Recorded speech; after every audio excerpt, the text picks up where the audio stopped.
যারা আল্লাহ থেকে অনেক দূরে সরে গেছে তাদের সাথে কথা বলা, তারা যেন আবার ফিরতে পারে। এখন এই লোকটি হয়ে গেছে কুকুরের মতো, সে ধর্ম সম্পর্কে কিছু শুনলেই বিরক্ত হয়ে যায়।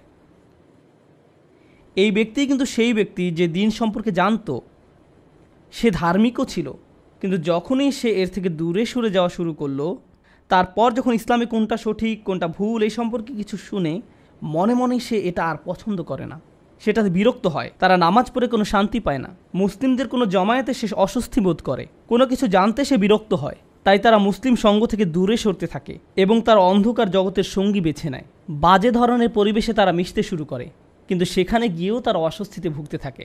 তারা ভাবে যে ইসলামিক পরিবেশ ছেড়ে সেই পরিবেশে গিয়ে তারা কিছুটা শান্তি পাবে, কিন্তু আসলে তারা শান্তি পায় না। আল্লাহ আয্যা ওয়া জাল্লা কোরআনের ৭ম সূরা সূরা আরাফের, যেটি একটি অন্যতম দীর্ঘ মক্কি সূরা, এর শেষের দিকে বলছেন যে উনি নিজেই আয়াত ব্যাখ্যা করেন। আমরা জানি যে আল্লাহ অধিকাংশ সময় বলেছেন উনি আমাদের কাছে আয়াত নাজিল করেছেন, কিন্তু কখনো কখনো এও বলেছেন যে অকাযালিকা নুফাসসিলুল আয়া, এভাবেই আমরা আমাদের আয়াতগুলোকে ব্যাখ্যা করি। আয়াত শব্দটি দিয়ে শুধু ওহী বোঝায় না, এটা দিয়ে বাস্তব জিনিসও বোঝায়। আল্লাহ আমাদের চারপাশের সব কিছুই ব্যাখ্যা করেছেন, এবং যখনই কোনো কিছু ব্যাখ্যা করেছেন তার পেছনে অবশ্যই কোনো উদ্দেশ্য আছে। আর এই নির্দিষ্ট আয়াতে যে উদ্দেশ্য বর্ণনা করা হয়েছে তা কিছুটা অদ্ভুত, কারণ আল্লাহ বলছেন লাআল্লাহুম ইয়ারজিউন, যেন তারা ফিরতে পারে। আল্লাহ এই আয়াতটিতে একটা কিছু ব্যাখ্যা করতে যাচ্ছেন, আর তার উদ্দেশ্য হচ্ছে যারা আল্লাহ থেকে অনেক দূরে সরে গেছে তাদের সাথে কথা বলা, তারা যেন আবার ফিরতে পারে। এই কারণেই তিনি বলছেন লাআল্লাহুম ইয়ারজিউন, যেন তারা ফিরতে পারে। এই আয়াতে একটা অদ্ভুত কাহিনী বলা হয়েছে। অনেক সময় এমন হয় যে কোরআনে আল্লাহ কোনো কাহিনী হয়তো বলেছেন, কিন্তু সেই কাহিনীর চরিত্রগুলোর নাম, তাদের বিস্তারিত পরিচয় জানান না, জায়গার বা সময়ের ব্যাপারেও বলেন না, বা এর পেছনের ইতিহাসের কোনো নির্দিষ্ট বর্ণনা নেই, যার মাধ্যমে আমরা পুরো ঘটনাটা জানব, যা সাধারণত যে কোনো ইতিহাসের বই থেকে ভিন্ন। প্রকৃতপক্ষে এ আয়াতের ভাষা এতই সাধারণ যে এটা যে কারোর জন্যই প্রযোজ্য হতে পারে, কিন্তু তা সত্ত্বেও আল্লাহ এটিকে নির্দিষ্ট করেছেন এই বলে, অতলু আলাইহিম নাবা আল্লাযী আতাইনাহু আয়াতিনা, আর আপনি তাদেরকে শুনিয়ে দিন সেই লোকের অবস্থা যাকে আমি নিজের আয়াতসমূহ দান করেছিলাম। এখন কে এই ব্যক্তি যাকে আল্লাহ তার আয়াত দিয়েছেন? প্রথম লক্ষণীয় ব্যাপারটি হচ্ছে ওয়াতলু শব্দটি। রাসূলুল্লাহ সাল্লাল্লাহু আলাইহি সাল্লাম মক্কার অক্ষর জ্ঞানহীন লোকদের কাছে এসেছিলেন, এবং উনি নিজেও ছিলেন নাবিয়ুল উম্মি, অক্ষর জ্ঞানহীন নবী। তাই উলামারা বলছেন যে কিভাবে উনি তাহলে অন্যদেরকে পড়ে শোনাচ্ছেন? এই কাহিনী হোক বা অন্য যে কোনো কাহিনী হোক, যখন আল্লাহ ওয়াতলু শব্দটি বলছেন, উনি আসলে মক্কাবাসী এবং সাথে সাথে আমাদেরকেও বলতে চাচ্ছেন যে উনি আমাদেরকে এমন কিছুর জ্ঞান দিবেন যা আমরা পূর্বে জানতাম না, এবং এমন কিছু যেটা বারবার বলা হবে, কারণ এর প্রাসঙ্গিকতা কখনোই শেষ হবে না।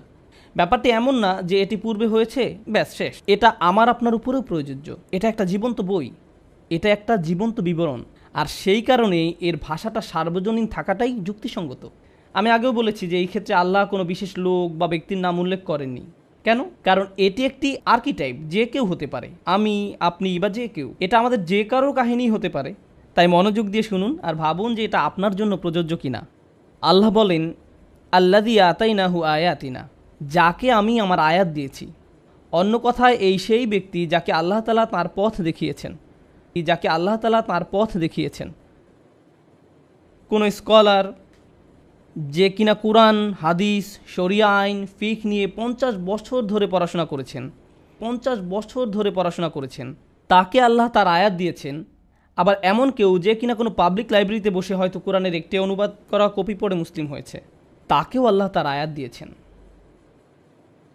তাই আল্লাহ এই আয়াতের বক্তব্য বিশাল পাণ্ডিত্যের অধিকারী কারোর জন্য সীমাবদ্ধ করেননি, বা বিপরীতে শুধু অল্প জানা কারোর জন্যও নয়। এখানে আমাদের সবার সম্পর্কে বলেছেন, কারণ আল্লাহ সবাইকে কিছু না কিছু জ্ঞান দিয়েছেন। প্রকৃতপক্ষে এখানে বসে যারা জুমার খুতবা শুনছেন, আমি সহ আমাদের সবাই আল্লাহর আয়াত প্রাপ্ত, হয়তো কম বা বেশি, কিন্তু আমাদের সবাই এর অন্তর্ভুক্ত। এমনকি আপনি যদি সামান্য একটু কোরআনও জানেন, সামান্য একটু আল্লাহর হেদায়েতের স্পর্শেও আসেন, এমনকি আপনি যদি শুধু ফাতিহার প্রথম শব্দটা জানেন, অথবা আপনি শুধু জানেন বিসমিল্লাহির রহমানির রহিম, এটাও আয়াতের কিছুটা যা আল্লাহ আপনাকে দিয়েছেন। তাই এই আয়াতে আল্লাহর অনুগ্রহটা হচ্ছে তাদের উপর যারা এখন শুনছেন। এমন কারো কথা বলছে না যা আমার বা আপনার থেকে উঁচু স্তরে রয়েছেন। আতাইনাহু আয়াতিনা, এরপরে আল্লাহ সমস্যার বর্ণনা করছেন, এই ধরনের লোকের খবর জানাচ্ছেন। আপনাদেরকে এই লোকের পরিচয় বলি। এই লোককে আমরা আমাদের পথ নির্দেশনা দিয়েছি, আমাদের আয়াত দিয়েছি, এই বিশ্বাস সম্পর্কে তাকে কিছুটা শিখিয়েছি। আল্লাহ নিজেই বলছেন তিনি নিজেই সেই শিক্ষার পথ তৈরি করে দিয়েছেন। ফানসালাখা মিনহা, আরবিতে ইনসিলাখ শব্দটি যখন কোনো প্রাণী তার খোলস ফেলে দেয় সেটা বোঝাতে ব্যবহৃত হয়। সবচেয়ে সহজ উদাহরণ হবে সাপের। আমরা জানি যে সাপ একটা সময়ে তার খোলস ফেলে দেয়, তাতে সে তার বাইরের চামড়াটা ফেলে দেয়, বিশেষত বড় সাপের ক্ষেত্রে এটা তারা প্রায়ই করে, এবং আপনি শুধু দেখবেন যে বাইরের চামড়াটি পড়ে রয়েছে। যদিও এই শব্দ থেকে সাপের প্রতিচ্ছবি পাওয়া যায়, কিন্তু আল্লাহ তো সাপ নিয়ে কথা বলছেন না। আল্লাহ বলছেন মানুষ নিয়ে, যাদেরকে আল্লাহ তার দ্বীনের জ্ঞান দিয়েছেন, তাদেরকে ওনার আয়াত দিয়েছেন। এর সাথে খোলস পরিবর্তনকারী সাপের সম্পর্ক কি? আসলে আল্লাহ তাআলা এমন একজন ব্যক্তির ছবি দেখিয়েছেন যে ধর্মটাকে বাহ্যিকভাবে ধরে রেখেছে হয়তো, কিন্তু ভিতরে আসলে সে এটা থেকে অনেক দূরে সরে গিয়েছে। তার অন্তরে আসলে দ্বীনের কিছুই নেই, অর্থাৎ তারা দ্বীনটাকে অনেকটা একটা ছদ্মবেশের মতো ধারণ করত। তাদের অন্তরে এর কোনো প্রভাব নেই আসলে। যদিও তারা হয়তো দ্বীনের অনেক কিছুই পালন করে বাহ্যিকভাবে, যেমন নামাজ পড়া, হালাল খাবার খাওয়া, সালাম বিনিময় করা, অথবা বিশেষভাবে পোশাক পরা, এর সবই বাহ্যিক, কিন্তু ভিতরে দ্বীনের কিছুই অবশিষ্ট নেই। ওই ব্যক্তির আত্মা বলতে আর কিছুই নেই যা বিশ্বাসের সাথে সম্পর্কযুক্ত, শুধু কৃত্রিম ধার্মিকতার বহিঃপ্রকাশ। এটা অনেকটা ভিতরে ডিমবিহীন খালি খোলসের মতো। তাই আল্লাহ বলছেন আমি তোমাদেরকে সেই লোকের কাহিনী বলতে চাই যাকে আমি দ্বীনের কিছুটা হলেও জ্ঞান দিয়েছিলাম। তারা ধর্ম সম্পর্কে জ্ঞান অর্জন করেছিল, কিন্তু তারা শুধু সেটাকে বাইরেই ধারণ করেছিল, আর তাদের ভিতরে সেটা থেকে তারা যোজন যোজন দূরে ছিল। তাই তাদেরকে দেখে হয়তো মনে হয় তারা অনেক বড় মুসলিম, তারা দ্বীনের ব্যাপারে সচেতন, নিয়মিত দিন পালন করে ইত্যাদি, কিন্তু তাদের ভিতরে আসলে কিছুই নেই। কি ভীতিকর একটা ব্যাপার। ফানসালাখা মিনহা। এখন চলুন এটার বিভিন্ন পর্যায় নিয়ে আলোচনা করি। আমি প্রথমেই বলছি এটা সেরকম লোকের ক্ষেত্রে হতে পারে যে দ্বীনের খুব সামান্য কিছুই জানে, আবার এমন ব্যক্তির ক্ষেত্রেও এটা হতে পারে যে হয়তো তার পুরো জীবন দ্বীন শিক্ষায় ব্যয় করেছে। এমন ব্যক্তি যাদের কাছে দ্বীনের ন্যূনতম জ্ঞান আছে, কিংবা এমন ব্যক্তি যে দ্বীন শিক্ষায় আলিম।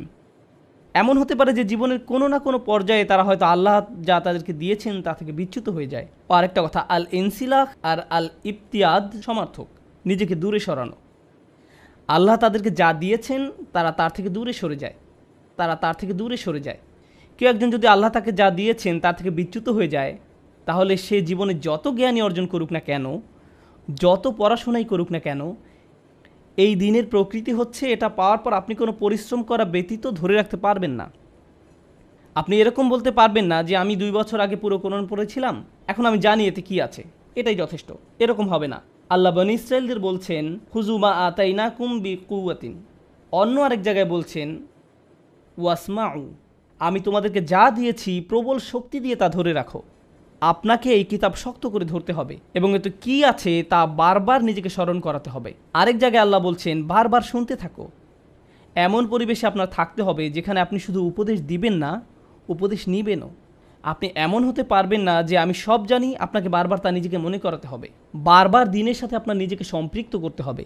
অন্যথায় যেটা হবে, বাহ্যিকভাবে আপনি জ্ঞানীই থাকবেন, বাহ্যিকভাবে হয়তো আপনি যখন তখন আয়াত কোট করতে পারবেন, বাইরে থেকে মনে হবে আপনি খুব ধার্মিক, কিন্তু ভিতরে আপনার অন্তর আল্লাহর কালাম থেকে বিচ্ছিন্ন হয়ে গেছে, সেই আয়াত থেকে বিচ্ছিন্ন হয়ে গিয়েছে যা আপনাকে দেয়া হয়েছিল। তাই আল্লাহ বলছেন ফানসালাখা মিনহা, মানে হচ্ছে সে ভিতরে মানসিকভাবে, আত্মিকভাবে আল্লাহর আয়াত থেকে সে অনেক দূরে সরে গেছে। তাই ভিতরে আর বাইরের মাঝে এখন অনেক ফারাক রয়েছে।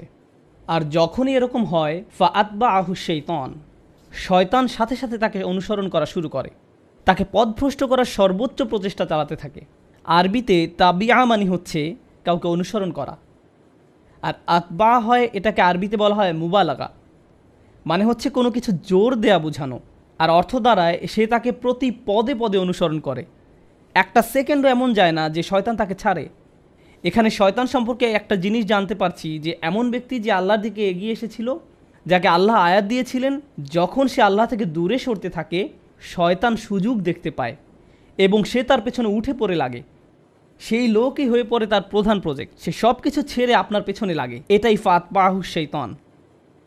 তাই শয়তান তাকে প্রতিনিয়ত এ ব্যাপারে উৎসাহ দিতে থাকবে, আর যেটা হবে শয়তান তাকে যখন ওয়াসওয়াসা করতে থাকবে সেটা আল্লাহর আয়াতের ঠিক বিপরীত। আল্লাহ এই ব্যক্তিকে ন্যায় অন্যায়ের পার্থক্য করতে শিখিয়েছিলেন, তাকে বিনয়ী, ভদ্র, দয়ালু এবং ন্যায় অন্যায়ের পার্থক্য করতে শিখিয়েছিলেন, কিন্তু শয়তান তাকে অনুপ্রেরণা দেওয়া শুরু করে। তখন সে চায় ওই ব্যক্তি তাকে অনুসরণ করুক এবং সে ওই ব্যক্তি এবং আল্লাহর আয়াতের মাঝে দূরত্ব তৈরি করে দেয়। আল্লাহর অবাধ্যতা করাকে তার কাছে সৌন্দর্যমণ্ডিত করে তুলবে। শয়তান তাদের কাজ তাদের নিকট সুন্দর করে তুলবে। আর যখনই সে এটা শুরু করে তখন কি হয়? আল্লাহ বলছেন ফাকানা মিনাল গাওয়িন, ফাকানা মিনাল গাওয়িন, ফলে সে পথভ্রষ্টদের অন্তর্ভুক্ত হয়ে পড়েছে। আরবিতে গাওয়া দিয়ে বোঝায় যখন কেউ সোজা পথে চলছিল কিন্তু এক সময় সে হয়তো এমন একটা মোড় নিল যাতে সে একদমই পথ ভুলে চলে গেল। ব্যাপারটা অনেকটা হাইওয়েতে ভুল এক্সিট নেবার মতো, যাতে করে আপনি আর হাইওয়েতে ফিরতে পারবেন না। এটাই গয়ন। আল্লাহ এখানে খুবই ভীতিকর একটা পরিস্থিতির বর্ণনা দিয়েছেন। এই আলোচনায় শয়তানের টার্গেট এ ধরনের লোক নয় যারা আল্লাহকে ভুলে গেছে বা অবিশ্বাস করে। এখানে তাদের সম্পর্কে বলা হচ্ছে না, এখানে ভালো লোকদের সম্পর্কে বলা হচ্ছে, যাদেরকে আল্লাহর আয়াত দেওয়া হয়েছিল। কোনো কারণে তারা ভুল পথে চলা শুরু করেছে, ইসলাম থেকে নিজেদের দূরে সরিয়ে রাখছে, আর এই সুযোগে শয়তান তাদের চেপে ধরে। আর একবার যখন শয়তান এমন লোকদের পিছনে লাগে, সে তাকে দিয়ে এমন কাজ করাবে যা অধার্মিক লোকরা পর্যন্ত করার সাহস পায় না। এই ব্যক্তি যে কিনা বিশ্বাসীদের অন্তর্ভুক্ত ছিল, তার এমন অধপতন তার হতে পারে, সে এমন কাজ করতে পারে যা অমুসলিমরা পর্যন্ত করে না। সে এমন নিচে নামতে পারে, মানে হচ্ছে আসফালা সাফিলিন, নিচু থেকেও নিচু। আর এই আয়াত যতই অগ্রসর হচ্ছে এই ধরনের লোকদের কাহিনী নিয়ে, যারা কিনা আল্লাহর পথ থেকে দূরে সরে গিয়েছে, তখনই আল্লাহ এর করুণ পরিণতিটা বলছেন, ওয়ালাউ শি'না লা রাফা'নাহু বিহা, যদি আমরা চাইতাম আমরা তাকে অনেক উঁচু আসনে আসীন করতে পারতাম তার জ্ঞানের কারণে। অর্থাৎ যে আয়াত আল্লাহ আপনাকে দিয়েছেন, বিহা শব্দ দিয়ে আয়াত উদ্দেশ্য করা হয়েছে। সুতরাং আল্লাহ আপনাকে যে আয়াত দিয়েছেন তার উদ্দেশ্য ছিল আপনাকে সম্মানের আসনে আসীন করা। উঁচুতে ওঠানোর ধারণাটি কোরআনে চিত্রকল্পরূপে ব্যবহার করা হয়েছে। কোরআনের আরেক জায়গায় সূরা নূরে আল্লাহ দুনিয়ায় 3 ধরনের সৃষ্টির কথা বলেছেন। তাদের মাঝে একটা হচ্ছে মানুষ, যারা সোজা হয়ে দাঁড়াতে পারে। এরপর আসছে ইয়ামশি আলা আরবা, যারা 4 পায়ে চলা প্রাণীরা। ইয়ামশি আলা বাতনিহি, যারা পেটের উপর ভর দিয়ে চলে, যেমন সাপ। এখানে ইতিমধ্যে আপনারা দেখেছেন সাপের একটা চিত্রকল্প উল্লেখ করা হয়েছে। সাপ হচ্ছে সেই প্রাণী যা মাটির সবচেয়ে কাছে থাকে, আর মানুষের ক্ষেত্রে তার মুখ, চোখ, শরীর মাটি থেকে সবচেয়ে দূরে থাকে। আমাদের ক্ষেত্রে একমাত্র পা মাটি স্পর্শ করে। লক্ষ্য করলে দেখবেন যারা 4 পেয়ে প্রাণী তারা কিন্তু সবসময় মাটির দিকে তাকিয়ে হাঁটে। তাদের শরীর এমনভাবে তৈরি যে তারা সবসময় মাটির দিকে চেয়েই হাঁটে। তাই প্রাণীকুলের মাঝে নিচু প্রাণী হচ্ছে সাপ। আর আল্লাহ বলছেন যদি উনি চাইতেন সে লোককে মানুষের মতো মানুষ বানাতে পারতেন যে সোজা হয়ে চলে। লা রাফা'নাহু বিহা, এর দ্বারা তাকে উঁচু করতে পারতেন, যেভাবে মানুষকে সৃষ্টি করা হয়েছে। মানুষ যখন উপরে তাকায় তারা তাকায় আকাশের দিকে, তাদের লক্ষ্য অনেক উঁচুতে। আমরা এমন জিনিসের আশা করি যা আকাশ থেকে আসে, যা অন্য প্রাণীদের মতো নয়, যাদের একমাত্র লক্ষ্য শুধু মাটির দিকে। তারা শুধু সেদিকেই তাকিয়ে চলে, তারা উপরে তাকায় না, সম্মুখেও তাকায় না। আফামাই ইয়ামশি মুকিব্বান আলা ওয়াজহিহি আহদা ওমাই ইয়ামশি সাওয়িয়ান আলা সিরাতিল মুস্তাকিম, যার মুখ মাটিতে আটকে আছে সেই কি সৎপথে চলে, না সেই ব্যক্তি যে সোজা হয়ে চলে। এই আয়াতে এটাই কোরআনের অঙ্কিত ছবি। আল্লাহ বলছেন যদি আমরা চাইতাম আমরা তাকে উঁচুতে উঠাতে পারতাম, অন্য কথায় আমরা তাকে ভালো থেকে উত্তম আরও উৎকৃষ্টে পরিণত করতে পারতাম। আপনি দিন সম্পর্কে খুব অল্প জানেন, কিন্তু ওই সামান্যটুকুর কারণেই আল্লাহ আপনাকে পরের স্তরে উন্নীত করতে পারতেন, সেখান থেকে আরও উপরের স্তরে, সেখান থেকে আরও উপরে। এখানে আপনাকে হয়তো কোনো ইমামের সাথে, আলিমের সাথে বা সেরা কোনো আবিদের সাথে তুলনা করা হয়নি। আপনি নিজে নিজেই ক্রমান্বয়ে উন্নতির দিকে এগিয়ে চলতে পারতেন, শুধুমাত্র এই কারণে যে আল্লাহ আপনাকে শুরু করার জন্য অতি সামান্য কিছু হলেও জ্ঞান দিয়েছিলেন। ওয়ালাকিন্নাহু আখলাদা ইলাল আরদ, কিন্তু সেই ব্যক্তি পুরোপুরি তার দৃষ্টি ফিরিয়ে নিল ভূমির দিকে, মানে নিচের দিকে। আখলাদা শব্দটি এসেছে খুলুদ থেকে। মজার ব্যাপার হচ্ছে আসল শব্দটা হচ্ছে এখানে ইখলাদ, যার অর্থ হচ্ছে কোনো কিছুকে স্থায়ী বানিয়ে ফেলা, স্থায়ী হওয়া নয়। মানে হচ্ছে আখলাদা নাফসাহু ইলাল আরদ, আখলাদা হাওয়াহু ইলাল আরদ, আখলাদা হাম্মাহু ইলাল আরদ। সেই ব্যক্তি যাই করতে চাইতো না কেন তার সব কিছু এখন দুনিয়া কেন্দ্রিক হয়ে গেছে। সেই ব্যক্তি যে জান্নাত সম্পর্কে জানে, সে আল্লাহর সাক্ষাৎ সম্পর্কে জানে, সে কিয়ামতের দিন সম্পর্কে জানে, কিন্তু তা সত্ত্বেও নিজেকে দূরে সরানোর কারণে এখন একমাত্র যা নিয়ে চিন্তা করে, ভালোবাসে, যা তার একমাত্র প্রধান লক্ষ্য, তার সব কিছুই এই দুনিয়া কেন্দ্রিক। যা কিছুর আকাঙ্ক্ষা তার আছে, টাকা, সম্পদ, খ্যাতি, লোভ, এগুলো নিয়েই তারা সব সময় চিন্তা করে। এর বাইরে তারা আর কিছুই ভাবতে পারে না। তারা আল্লাহর সামনে কিভাবে দাঁড়াবে সেটা নিয়ে তাদের কোনো চিন্তা নেই। কি দুঃখজনক ব্যাপার। যে ব্যক্তি আল্লাহর আয়াত সম্পর্কে জানে যে তাদের লক্ষ্য আরও উঁচু হওয়া দরকার, কিন্তু তারা শুধুই এই দুনিয়া নিয়ে চিন্তা করে। আখলাদা ইলাল আরদ। আর এই রূপক আয়াতটি আল্লাহ শেষ করেছেন এইভাবে যে ফামাসালুহু, কিভাবে ওই ব্যক্তিকে বর্ণনা করা যায়, সেই ব্যক্তি যে কিনা সাপের মতো ব্যবহার করছে। তাই এখন আল্লাহ এর থেকেও খারাপ একটি উদাহরণ দিচ্ছেন। উনি বলছেন ফামাসালুহু কামাসালিল কলব, তার উদাহরণ হচ্ছে একটি কুকুরের মতো। এটাই যথেষ্ট অপমানজনক, কারণ কুকুর হচ্ছে এমন একটা প্রাণী, হ্যাঁ এটা বিশ্বস্ত, কিন্তু আল্লাহ আসলে কথা বলছেন এমন একটি ছন্নছাড়া কুকুরের। এটা আমরা দেখব আয়াতের ভাষা থেকে। এই যে কুকুরটি যার বর্ণনা আল্লাহ দিচ্ছেন, আপনারা জানেন কোরআনে আমরা বিভিন্ন মানুষের উদাহরণ পাই যাদেরকে কোনো প্রাণীর সাথে তুলনা করা হয়েছে। যেমন ইসরায়েলরা, যারা তাদের উপর বর্ণিত কিতাবের মর্যাদা দিতে পারেনি, তাদের উদাহরণ সেই গাধা যে পুস্তক বহন করে চলে, কিন্তু এখানে বর্ণিত ব্যক্তি তার থেকেও খারাপ। তার তুলনা করা হয়েছে কুকুরের সাথে। আল্লাহ বলছেন ইন তাহমিল আলাইহি ইয়ালহাস, তুমি যদি এই কুকুরের উপর কোনো বোঝা চাপাও, কোনো বোঝা বেঁধে দেওয়া হয় এবং তারপর সেই বোঝা বহন করতে দেওয়া হয়, কুকুরটিকে কোনো বোঝা বহনের কাজ দেওয়া হয়, তখন সে জোরে জোরে হাঁপাতে থাকে। সেই বোঝা বহন করতে দেওয়া হয়, তখন সে জোরে জোরে হাঁপাতে থাকে, এমন ধরনের হাঁপানো যাতে শব্দ হয় এবং জিহ্বা বের হয়ে জোরে জোরে নিঃশ্বাস নিতে থাকে। এইভাবে কুকুর এটাই করে। কোনো প্রাণী যখন তার জিহ্বা বের করে দিয়ে নিঃশ্বাস নিতে থাকে, তার অর্থ হলো সে ক্লান্ত। আল্লাহ তাআলা খুবই নিখুঁত ভাষায় ব্যবহার করেছেন চিত্রটি আমাদের সামনে তুলে ধরতে, যে তোমরা যদি এর উপর বোঝা চাপাও তাহলে সে হাঁপানো শুরু করে। ওয়া ইন তাতরুকু, আর যদি একে এমনিতেও রেখে দাও, ইয়ালহাস, তখনও সে তার জিহ্বা বের করে হাঁপাবে। এর অর্থ কি? এর সাথে আমার আপনার অথবা সেই ব্যক্তি যে আল্লাহর পথ প্রাপ্ত তার সম্পর্ক কি? যে আল্লাহ তাআলা এমন একটি অদ্ভুত তুলনা করেছেন। একটি কুকুর, সে অনেক কাজ করলেও হাঁপায়, আবার না করলেও হাঁপায়, অনেক কাজ করলেও হাঁপায়, না করলেও হাঁপায়। এই হাঁপানোর ব্যাপারটি, এটা আসলে যে কোনো সৃষ্টির জন্য স্বাভাবিক কোনো ব্যাপার নয়। যে কোনো প্রাণী হোক, মানুষ হোক, কখনোই হাঁপায় না যদি স্বাভাবিক প্রক্রিয়া ব্যাহত হয়। উত্তেজিত হলে, বিরক্ত হলে, অসন্তুষ্ট হলে, পিপাসা পেলে, এটা এমন কারো চিত্র যে অতৃপ্ত, অপূর্ণ। আমাদের উলামারা এই হামিল শব্দটির ব্যবহার নিয়ে বিশদ আলোচনা করেছেন, যার অর্থ হলো কারো উপর বোঝা চাপানো। আর এটা কোরআনে ওহী নাজিল করা বোঝাতে ব্যবহৃত হয়েছে। এখন এই লোকটি হয়ে গেছে কুকুরের মতো। সে ধর্ম সম্পর্কে কিছু শুনলেই বিরক্ত হয়ে যায়।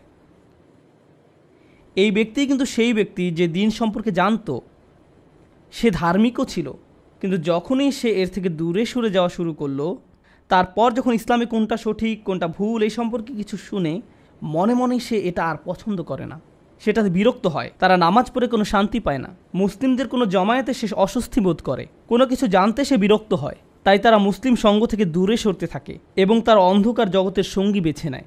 বাজে ধরনের পরিবেশে তারা মিশতে শুরু করে, কিন্তু সেখানে গিয়েও তারা অস্বস্তিতে ভুগতে থাকে।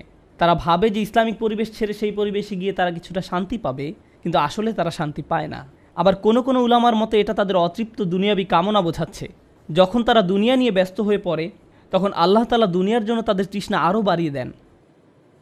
শয়তানও তাদের পিছনে পড়ে, কারণ শয়তানকে তারাই পেছনে পড়তে সুযোগ দিয়েছিল। এখন যেটা হয়েছে, শয়তান তাদেরকে খালি ভোগের পর ভোগ করতে বলছে, যদিও তাদের হয়তো ভোগের আর প্রয়োজন নেই। এর মানে কি?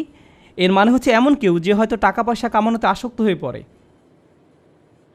কামনা বাসনা চরিতার্থ করার ধান্দায় থাকে, অতি ভোজনে আসক্ত হয়ে পড়ে, বা এরকম কিছুতে।